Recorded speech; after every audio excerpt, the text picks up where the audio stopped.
Muy buenas tardes, estimados televidentes. Una vez más, estamos con el programa Entendiendo el Derecho con Robinson González. Y la verdad, hoy día tenemos un programa que tiene que ver con la coyuntura, con lo que está sucediendo actualmente, con las modificaciones que viene sufriendo, en este caso particular, nuestro Código Penal y el Código de Responsabilidad Penal de los Adolescentes, el Decreto Legislativo 1348.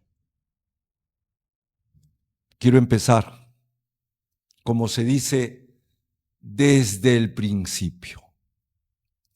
Nuestro Estado tiene, entre otras políticas, a la política criminal. ¿Qué es la política criminal? Es todo lo que hace el Estado para prevenir, para contrarrestar el delito, lo que se llama ahora la criminalidad. Y esta política tiene que ver, como les dije, no solo con controlar, restringir, limitar, disminuir, sino sobre todo prevenir el delito. Prevención podría ser una de las palabras claves que debe de explicarnos este tema de la política criminal. Esto quiere decir que la política criminal no se va a limitar al castigo, a la persecución, al buscar la disminución, sobre todo a la prevención. Y esta política criminal se da con respecto a los adultos, a los que tienen más de 18 años, aquellas personas que deben de responder penalmente, deben de ser denunciadas generalmente por el Ministerio Público, investigadas, luego acusadas, luego sometidas a un juicio oral, y ahí se encontrará si son responsables o no son responsables. Esto es lo general, lo que sucede en forma mayoritaria. Sin embargo, ya está comprobado que en el ámbito de la delincuencia de adultos, en el ámbito de los imputables de 18 años a más, en ese ámbito se han llevado adelante durante estos años, desde 1991 en el Código Penal, desde el año 2004 en el Código Procesal Penal, sendas modificaciones que han tenido una tendencia. Y esta tendencia ha sido la de aumentar las penas, agravar las penas, muchas veces, transgrediendo un principio fundamental del derecho penal, un principio convencional, constitucional del derecho penal. Me estoy refiriendo a la pena justa, a ese principio denominado la proporcionalidad de las penas. Aún a pesar de este principio, se han estado día a día, mes a mes, año a año, modificando el Código Penal para hacerlo, para convertirlo en un derecho penal duro, el más gravoso, el que tiene la mayor cantidad de penas graves en su seno dentro del marco de la América Latina. Vale decir que somos el país que más ha aumentado las penas y tiene las penas más graves para la mayoría de los delitos.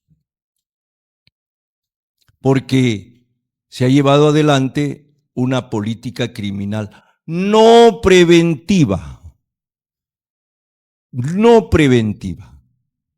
Se ha llevado una política criminal del golpe por golpe, una política criminal que significa mayor delito, mayor pena. Si hay un delito que coyunturalmente ha aumentado en cantidad, inmediatamente se propician modificaciones y se establecen penas muy graves. Esto, en el ámbito de la criminología, tiene un análisis de criminalización secundaria. ¿En qué consiste criminológicamente hacer un análisis de criminalización secundaria? En primer lugar, si este aumento de las penas, si esta aplicación de estas penas duras en la práctica ha significado alguna disminución, alguna restricción, algún cambio cuantitativo en cuanto a los delitos para los cuales se han establecido estas penas graves, penas de 20 años, 25 años, penas de cadena perpetua, etc. Generalmente para los delitos de secuestro, extorsión, para los delitos de tráfico ilícito de drogas, para los delitos de robo a mano armada, para los delitos de organización criminal.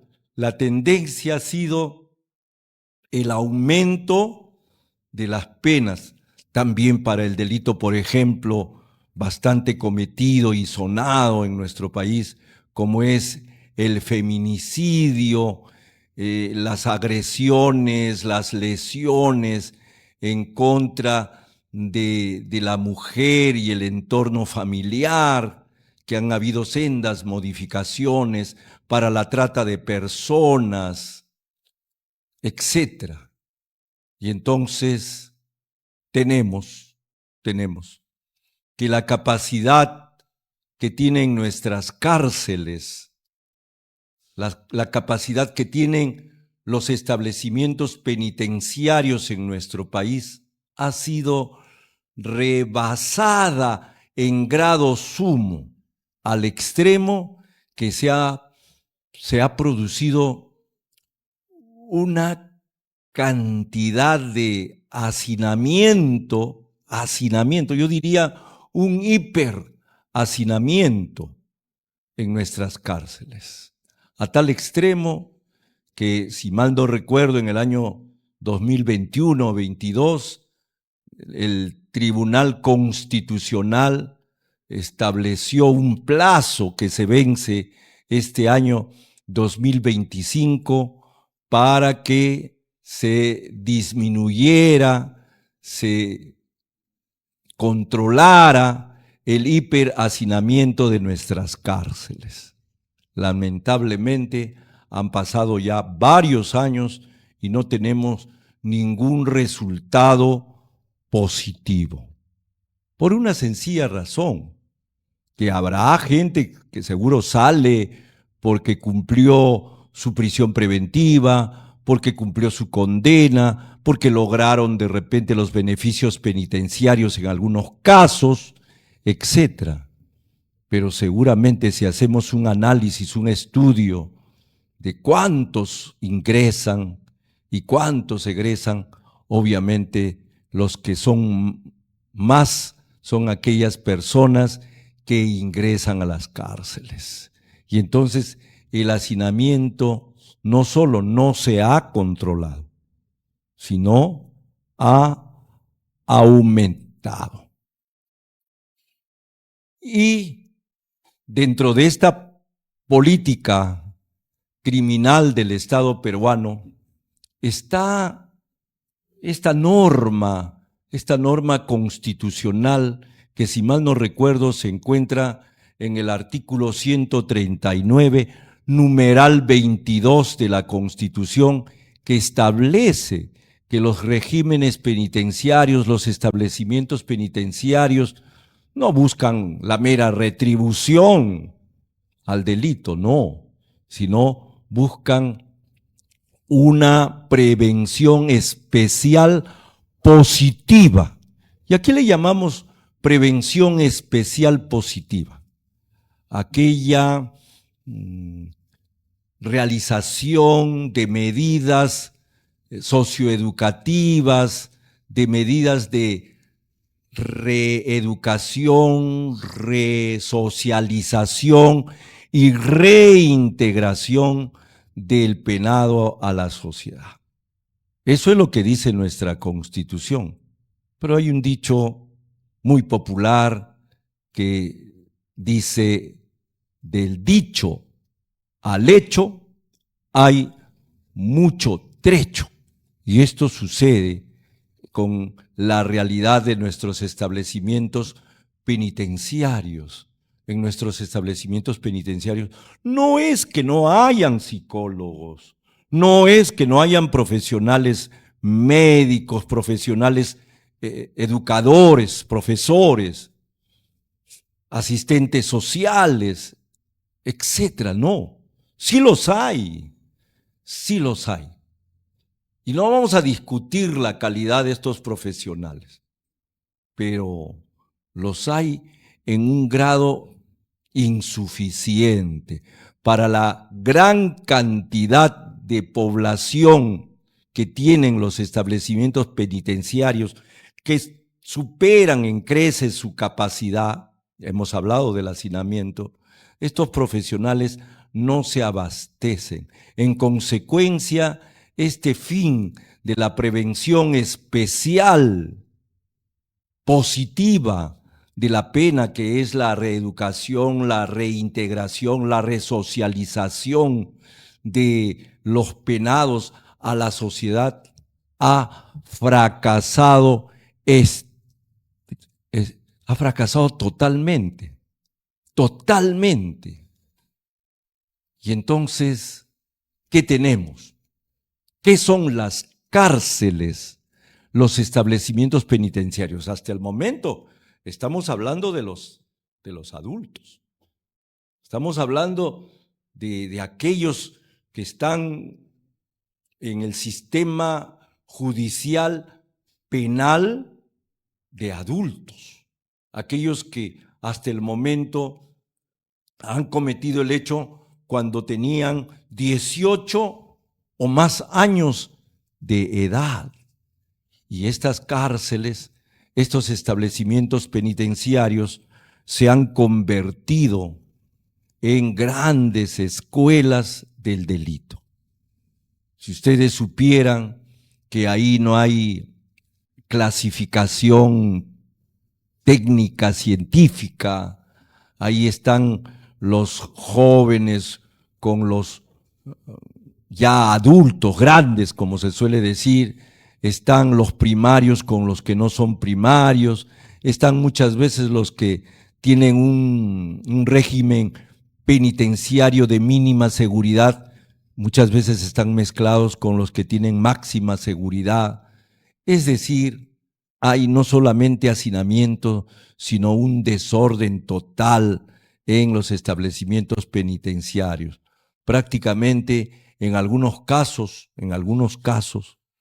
es tierra de nadie estos lugares que se convierten en campos de concentración más que en establecimientos penitenciarios. Y no estamos exagerando para nada. Ahí están las estadísticas del propio Instituto Nacional Penitenciario que nos hablan justamente de este hacinamiento brutal que sufren las cárceles de nuestro país. Pero los que conocemos, los que hemos estudiado y seguimos estudiando, profundizando estos temas de política criminal, ¿qué es lo que decimos? Que la política criminal es una parte de la política social general del Estado. La política criminal per se por sí misma, por sí sola, no va a lograr cometidos. Si es que las otras partes integrantes de la política social general del Estado no están trabajando, realizándose, concretándose en forma positiva. De nada sirve, de nada ha servido, esto está verificado, esto está comprobado por la realidad cruda que vivimos.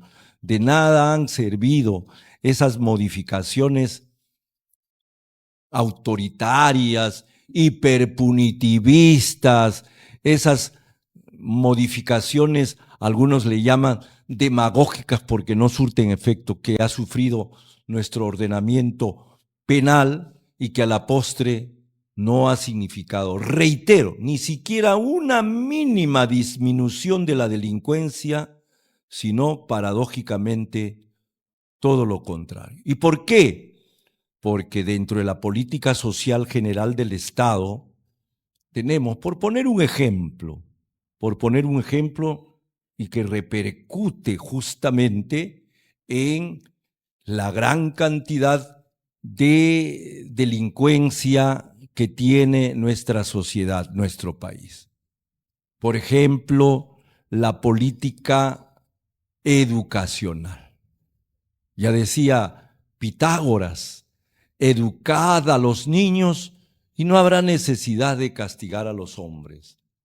Lo decía un penalista del siglo pasado, principio del siglo pasado, Franz von Liszt, decía, la mejor política criminal es una buena política social. Nos preguntamos, ¿cuál es la situación de la educación en nuestro país? ¿Nuestro país tiene la mejor educación? ¿Tiene por lo menos una mediana, regular educación? ¿O en su mayoría tiene una mala política educacional? ¿Cómo están las escuelas? Me refiero a la educación en los colegios, en las escuelas, en los centros nacionales. ¿Cómo está la educación? ¿Realmente hay una educación planificada, estructurada, en forma científica? ¿Hay una educación que tome en cuenta las diferencias, algunas pequeñas, otras grandes, por más que exista la globalización, las diferencias en los lugares con respecto a las diversas zonas, diversas poblaciones, diversas realidades que tiene nuestro país?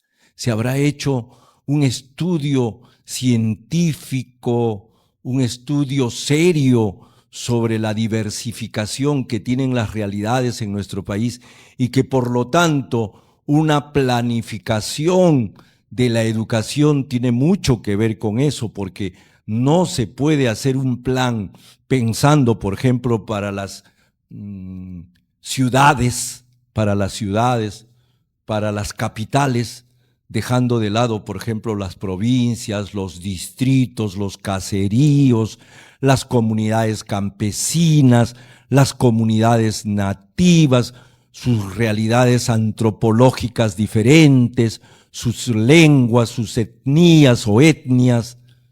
¿Se habrán tomado en cuenta realmente para hacer una educación multifacética, realista en nuestro país? No, lamentablemente no. Y también realmente nuestros maestros, los profesores, tanto de las escuelas iniciales, que no son menos importantes, como de las escuelas primarias, de las escuelas secundarias, de la universidad, ahora que pululan una gran cantidad de universidades, sabe Dios con qué calidad se estará llevando a cabo realmente una educación integral, una educación donde se hayan establecido perfiles.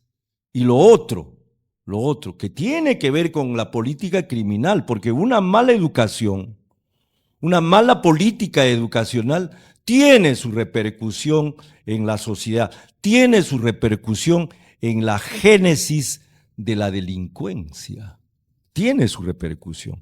Y por eso nos estamos ocupando de este tema de la educación. Y realmente habrá cuantitativamente, acceso a la educación por las mayorías. De eso y mucho más hablaremos en el segundo bloque después de este pequeño corte comercial. Gracias, nos vemos.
Si tienes una denuncia, un destape, una crítica y de lo que sucede en todo el Perú y el mundo, envíanos tus videos y fotos a nuestro WhatsApp 964-582-611 y lo publicaremos.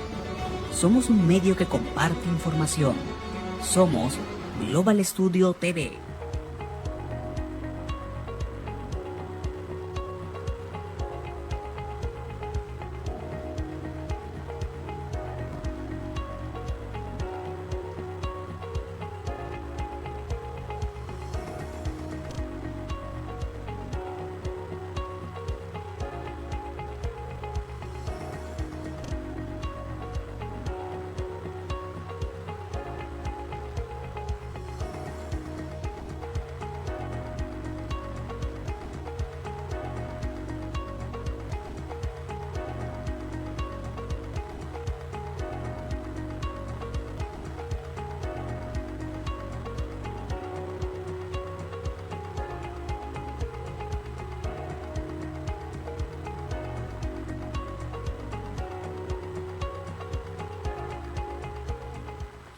Y como les decía en el bloque anterior, nos preguntamos si todos los que están en edad escolar, ya sea para inicial, primaria, secundaria, y los que están en edad para seguir sus estudios universitarios, todos tienen la oportunidad de acceder a la educación.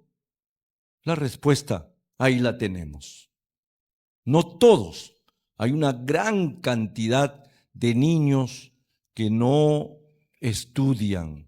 Y si es que han empezado sus estudios, tempranamente desertan. Hay una gran cantidad de deserción escolar. Igualmente, nosotros que llevamos ya 3 décadas y más en la enseñanza universitaria, hemos visto que hay jóvenes que ingresan a la universidad con dificultad porque la universidad, desde el punto de vista cuantitativo, no está preparada estructuralmente, logísticamente, para recibir a todos los que están en edad de hacer estudios universitarios. Tienen que dar sendos exámenes de admisión y solo unos cuantos ingresan, quedándose una gran cantidad de reserva de muchachos frustrados que no van a poder seguir sus estudios universitarios. Y los que ingresan con el tiempo, por razones también de índole económica principalmente, tampoco podemos soslayar otras razones sociales, otras razones de disfunción en el hogar, otras razones de otras índoles, pero principalmente por razones económicas, los chicos tienen que abandonar sus estudios a veces por 1 año, 2 años, o en forma definitiva, o tienen que estudiar y trabajar.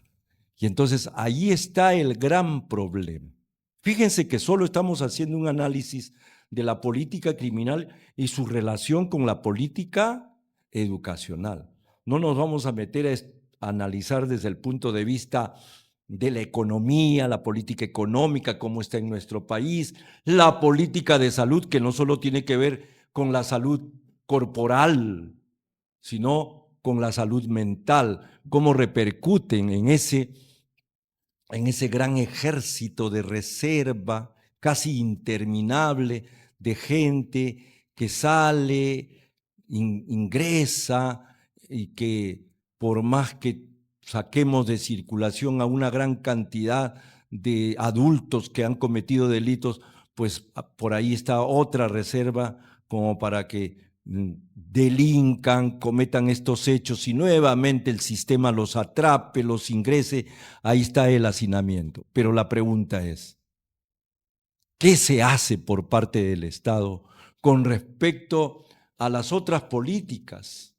¿Qué ha hecho el Estado, el Ministerio de Justicia, con respecto a un análisis criminológico que explique científicamente cuáles son las causas de los delitos y qué se está haciendo sobre las causas? Y entonces, ahí viene lo que les decía, esa política criminal anticientífica o acientífica, una política criminal improvisada, una política criminal del golpe por golpe, una política criminal, reitero, que nos ha convertido en el sistema judicial penal más duro que hay en América Latina por las penas y por los lugares donde se cumplen estas penas, violentándose impunemente, violentándose notoriamente los derechos fundamentales de las personas humanas, transgrediéndose los pactos internacionales como el Pacto de Derechos Políticos Civiles firmado por nuestro Estado, el Pacto de San José de Costa Rica, los informes de la Corte Interamericana sobre Derechos Humanos, etcétera, etcétera. ¿Qué se está haciendo con respecto a las causas? Y estamos hablando de los adultos. Este es el panorama que existe hoy, que estamos 11 de noviembre del año 2024. Y entonces, los que señalan que a los delincuentes, si es posible, le debemos de aplicar la pena de muerte, las penas graves, ya lo único que falta es la pena de muerte. Porque penas como la cadena perpetua, penas como condenas de 35 años, de 25 años, son penas gravísimas. Resultado negativo. Entonces esas penas, por eso algunos las llaman, son penas demagógicas, son lo que dicen los criminólogos, los estudiosos, no solo del derecho penal sustantivo, sino de la sociología penal, de la sociología criminal, nos dicen pues que son actos demagógicos, porque se pretende hacer creer a la gente que con el aumento de la pena se va a disminuir la delincuencia.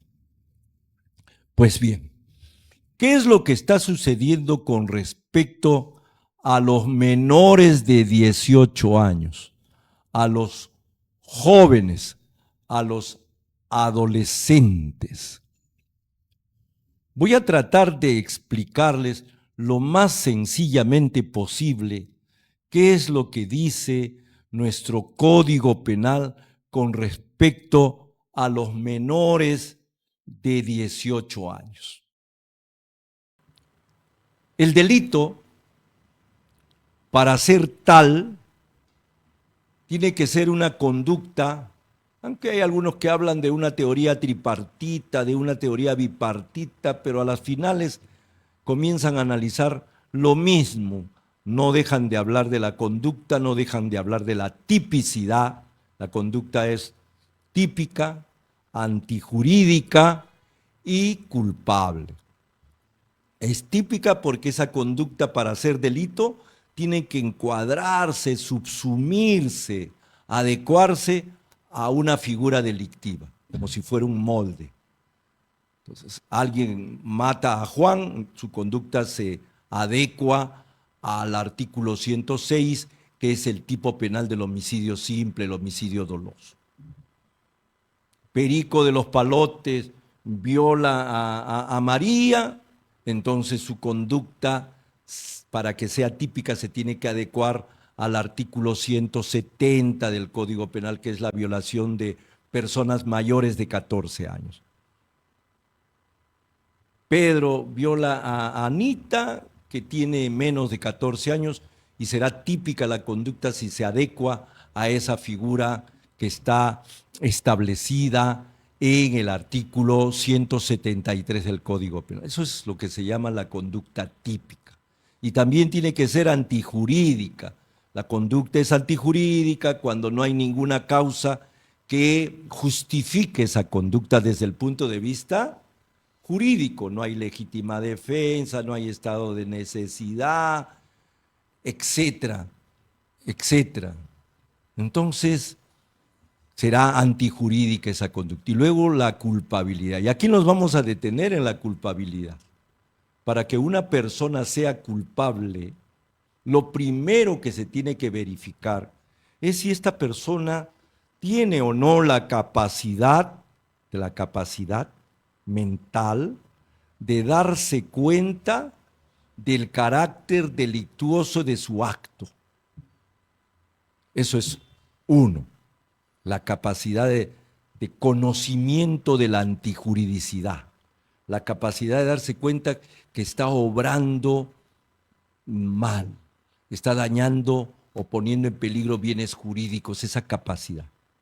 Pero además de esa capacidad, que es la capacidad cognoscitiva, debe de tener la capacidad volitiva, esa capacidad que nos permite tomar decisiones. Nosotros sabemos que eso está mal por la capacidad cognoscitiva. Nosotros tenemos la capacidad de darnos cuenta que lo que estamos cometiendo es un hecho prohibido por la ley. Pero eso tiene que estar, esa decisión de seguir adelante con esa conducta prohibida, tiene que estar controlada, si lo tenemos a bien, por nuestra capacidad volitiva, esa capacidad de decisión. ¿Tenemos o no tenemos esa capacidad de frenar nuestros impulsos, de frenar nuestros malos pensamientos, de frenar nuestra conducta y decir, no, yo no puedo matar, no puedo robar, no puedo violar, porque tengo que respetar, o ya en el peor de los casos, porque si no me voy a ir a la cárcel? Y entonces desisto, no continúo con este pensamiento. A esa capacidad de darse cuenta del carácter delictuoso de su acto o de determinarse con respecto a esa apreciación, a esa capacidad se le llama imputabilidad. Entonces, para que una persona sea culpable, para que una persona sea juzgada, sea sometida a un reproche por su conducta típica, antijurídica y culpable, se necesita que sea imputable. ¿Y cuando no hay imputabilidad? Cuando no tenemos esa capacidad. Y no tenemos esa capacidad porque siendo adultos, por ejemplo, siendo mayores de 18 y más, mayores de 18 años de edad, pues tenemos una grave alteración de la conciencia o tenemos un problema de salud mental que no nos permite darnos cuenta de lo que hacemos. Un problema de salud mental, esquizofrenia, paranoia, psicosis, una enfermedad mental que no nos permita darnos cuenta o no nos permita tener la capacidad cognitiva y volitiva. Y entonces ese sujeto es, a pesar de tener 18 años o más, no será imputable, no será juzgado penalmente, se le aplicará lo que se denomina en el ámbito jurídico penal sustantivo una medida de seguridad que puede ser curativa, puede ser internativa, según sea el caso. Y también se es inimputable porque el sujeto, esa persona, no ha llegado a la madurez psíquica, a la madurez que le da el raciocinio, que le da esa madurez que le da la capacidad de darse cuenta del carácter delictuoso de su acto y de determinarse con respecto a esa apreciación, esa capacidad volitiva. Se supone, y esto por supuesto cuando se ha establecido la edad de 18 y más, no es que se le haya ocurrido al legislador o haya hecho una especie de sorteo, etcétera, haya escogido arbitrariamente esta edad, no, sino se ha establecido científicamente que una persona antes de llegar a los 18 años no tiene esa capacidad cognitiva y volitiva como para poder responder penalmente como adulto. Esto ha sido establecido en el Código de 1924, en el Código de 1991 actualmente, ha sido establecido. Y es un tema, reitero, que no se trata de escoger la edad desde el punto de vista arbitrario o no científico. Tan es así,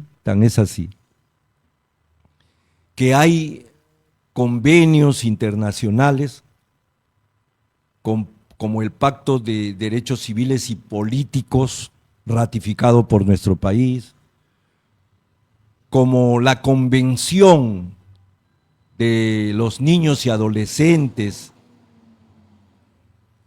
si mal no recuerdo, llamada la Convención de Beijing, ratificada también por nuestra legislación, que establecen que los jóvenes que tienen menos de 18 años no pueden ser tratados desde el punto de vista penal como si fueran adultos.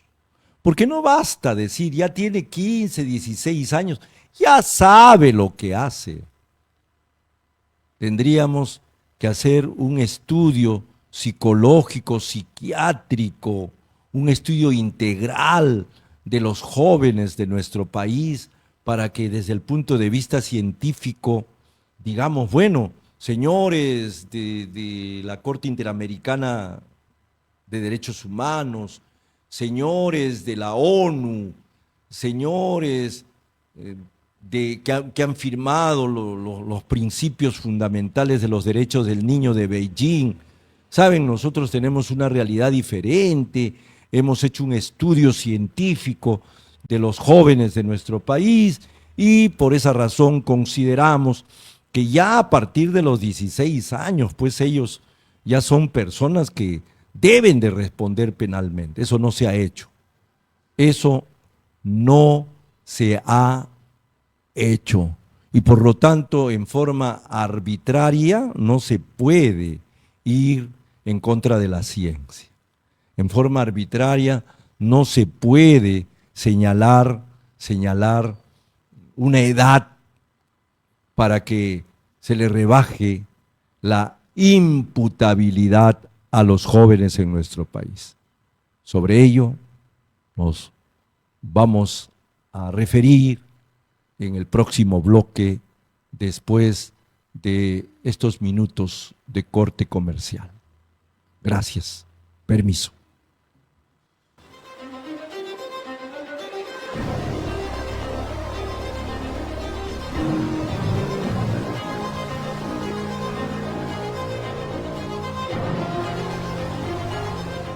Si tienes una denuncia, un destape, una crítica y de lo que sucede en todo el Perú y el mundo, envíanos tus videos y fotos a nuestro WhatsApp 964-582-611 y lo publicaremos. Somos un medio que comparte información. Somos Global Studio TV.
Si tienes una denuncia, un destape, una crítica y de lo que sucede en todo el Perú y el mundo, envíanos tus videos y fotos a nuestro WhatsApp 964-582-611 y lo publicaremos.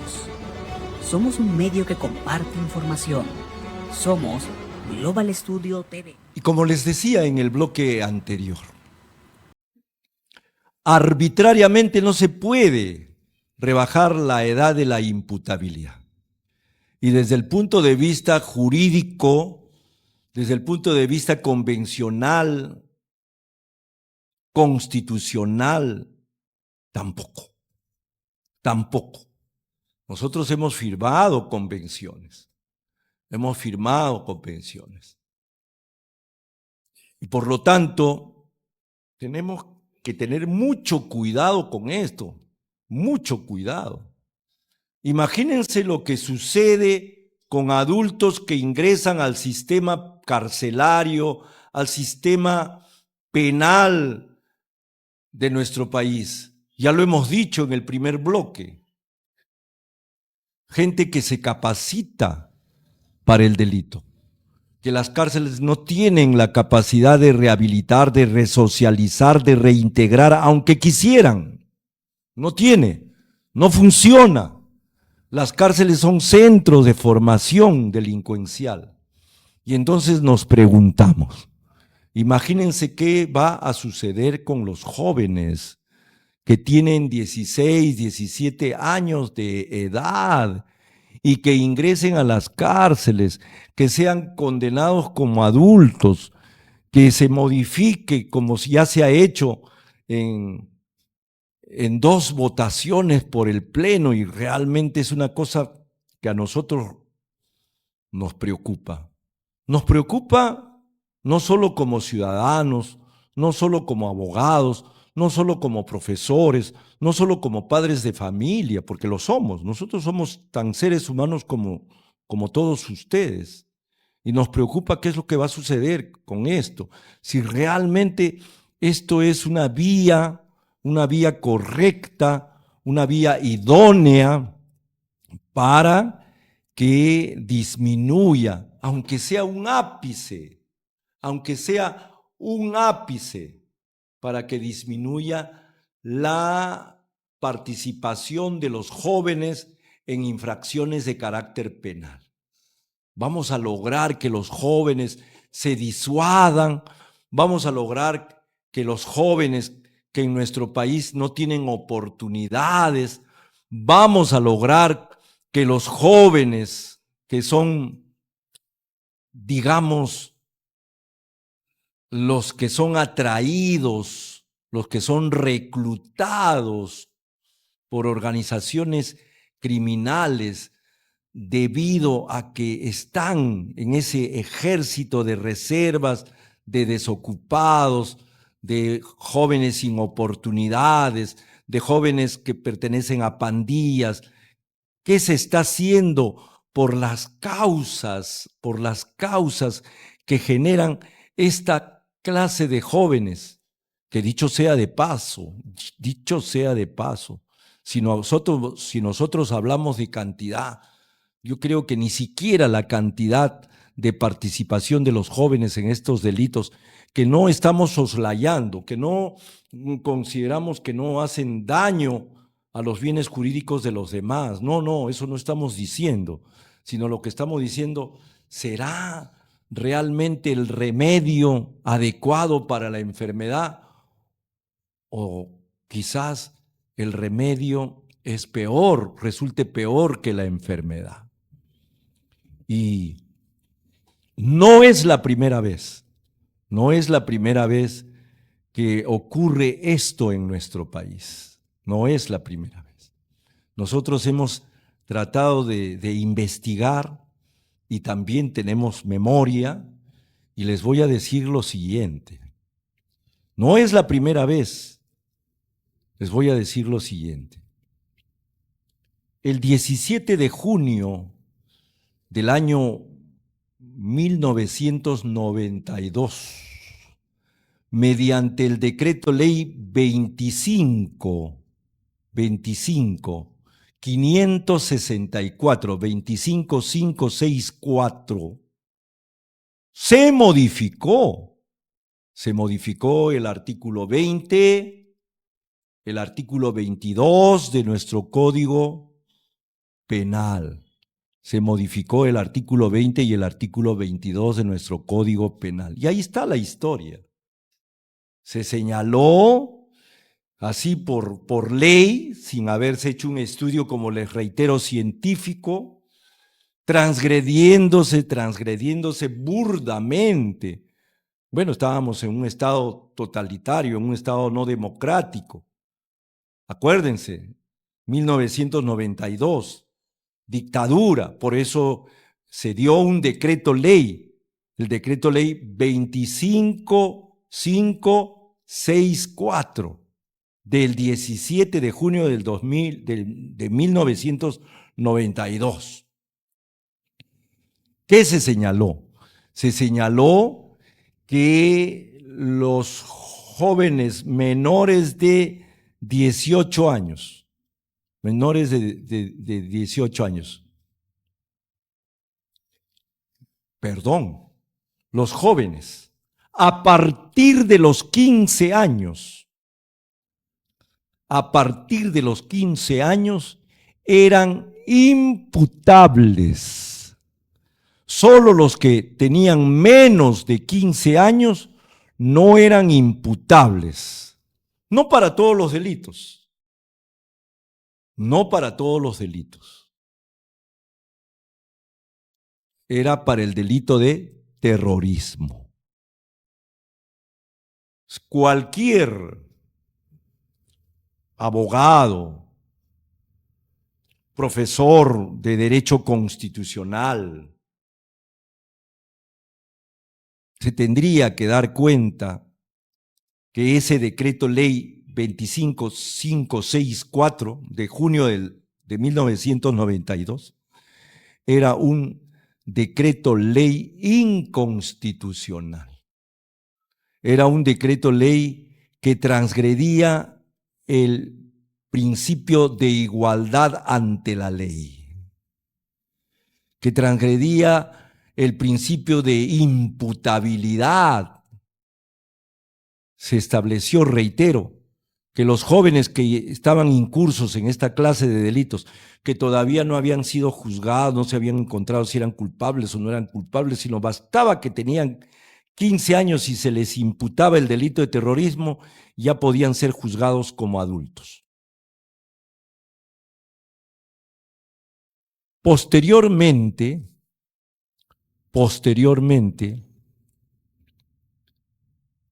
el 26 de febrero de 1998, 26 de febrero de 1998, hubo un proyecto de ley, el 03413, presentado por un congresista,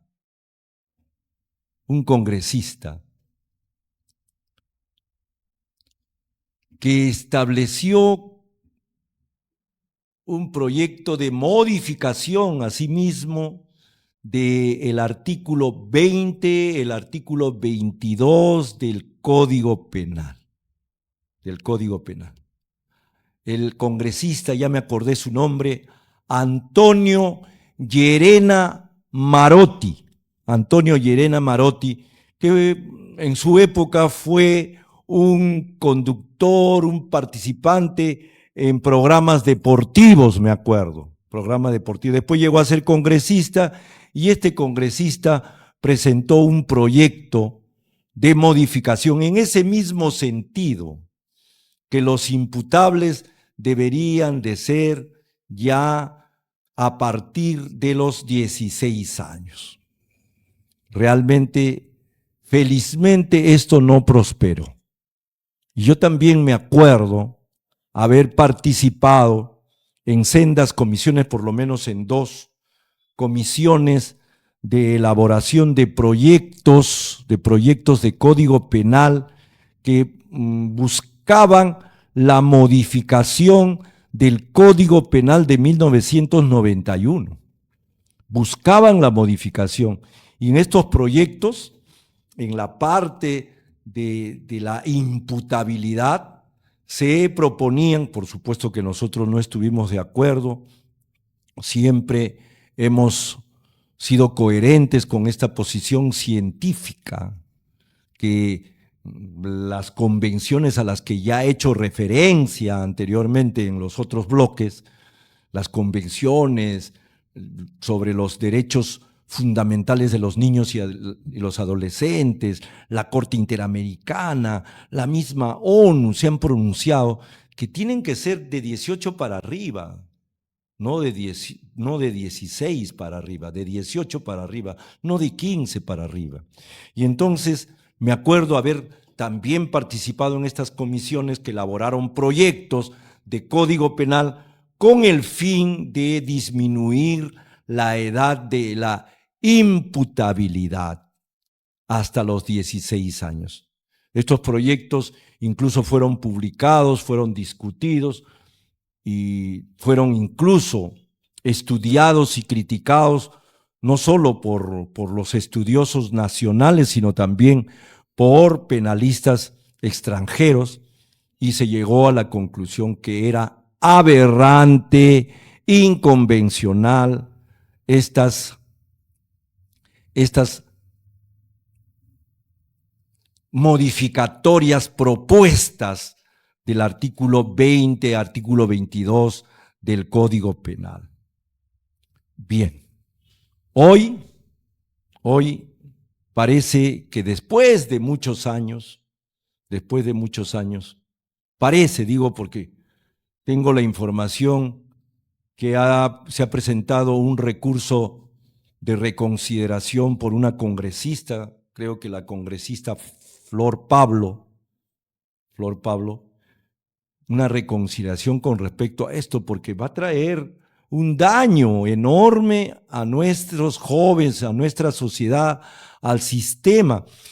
Por algo es que los científicos, los especialistas en la materia elaboraron y se hizo un decreto legislativo, el 1348, un código de responsabilidad penal de los adolescentes. Que ahí está ese código, que nadie se ha opuesto, nadie ha dicho, esta boca es mía, porque efectivamente es un código que desde el punto de vista penal sustantivo y desde el punto de vista procesal penal tiene garantías para evitar que los jóvenes que estén involucrados, porque también se aplica con respecto a los jóvenes la presunción de inocencia, se aplica el principio de legalidad, se aplica el indubio pro reo, se tiene que verificar con un proceso penal con todas las garantías para evitar sentencias injustas, para evitar condenas a los inocentes, etc. Este decreto legislativo 1348, que viene a ser el Código de Responsabilidad Penal de los Adolescentes y que está entrando en vigencia gradualmente, antes de que entre en vigencia totalmente, vamos a tener esta modificación que incluso dentro de su articulado, no solo establece modificación al artículo 20, al artículo 22, el artículo 20, la imputabilidad a partir de los 16 años, el artículo 22, que viene a ser lo que se denomina la imputabilidad restringida de los que tienen menos de 21 años hasta los 16 años tendrán una imputabilidad restringida, ya no 18 años. También se ha establecido unas modificaciones al Código de Ejecución Penal, que resulta pues una tamaña demagogia, una modificación simbólica que pretende engañar a la gente, que se van a cumplir realmente en establecimientos penitenciarios hiperhacinados, se van a poder cumplir estas modificatorias que señalan que los jóvenes de 16 para arriba y menos de 18 o 21 años tienen que estar separados de los adultos y que tienen que someterlos a un tratamiento. Bueno, esos articulados serán pues para los que no conocemos la realidad carcelaria de nuestro país. Si con los adultos a partir de los 18 el sistema penitenciario, no estoy exagerando, el sistema penitenciario ha colapsado, ¿qué será agregarle a este sistema aquellos que tienen 16 y más años de edad y que también ingresen a estas cárceles hiperhacinadas? Vamos a ver, damas y caballeros, vamos a ver, estimados televidentes, cómo esto va a traer un perjuicio para nuestra sociedad, que se va a convertir en un sistema penitenciario que va a capacitar, a preparar, a dañar a los jóvenes que todavía están en pleno desarrollo, todavía no se han definido, todavía cabía la posibilidad que en el sistema juvenil, en el sistema penal juvenil, acorde con el decreto legislativo 1348, el Código de Responsabilidad Penal de los Adolescentes, en el sistema que les corresponde, que es inherente a los que todavía no son imputables, en ese sistema tenían esperanzas, realmente se están haciendo trabajos ya que están brindando sus resultados. Pero el problema aquí no solamente, reitero, es un problema de leyes, Aquí el problema es un problema de infraestructura, es un problema de personal idóneo, calificado para que participen en los establecimientos penitenciarios y también en los establecimientos de internación de los jóvenes infractores. También la cantidad de agentes, de personal y la calidad. Me refiero a la gente capacitada, a la gente con idoneidad técnica y científica para llevar adelante el tratamiento de los jóvenes y de los adultos en las cárceles. Sabemos, somos conscientes que estas modificaciones se han hecho, y ahí también viene el problema de la infracción al principio de igualdad ante la ley, se han hecho para que sean por razones de la ley, no por razones científicas, como si el delito los convirtiera automáticamente en imputables. Es lo que sucedió con ese decreto ley 25.564. El hecho que un joven cometa una infracción determinada, con determinada denominación jurídica, inmediatamente los convertirá en imputables, es lo que nos preguntamos ahora. Ahora se está llevando adelante la imputabilidad de los de 16 y más años, se está llevando adelante para determinados delitos, los más graves supuestamente, ¿no? Los más graves señalados en forma taxativa en la modificación, no para todos, pero los delitos más graves. ¿Acaso la calidad de los delitos, la gravedad de los delitos los convierte automáticamente a estos jóvenes en capaces penalmente, en imputables, en desarrollados desde un punto de vista psicobiológico? Desde un punto de vista psicobiológico ya están desarrollados como para ser tratados como adultos por el simple hecho de haber cometido delitos graves. Realmente esto es algo increíble, pero está sucediendo. ¿Y por qué está sucediendo?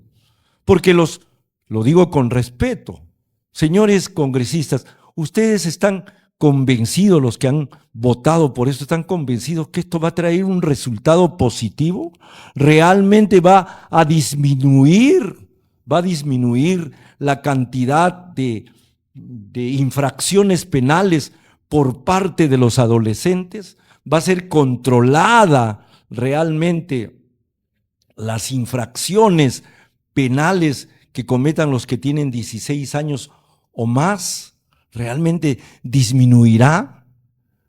Ustedes han hecho los estudios científicos, las proyecciones científicas en ese sentido. Yo lo dudo.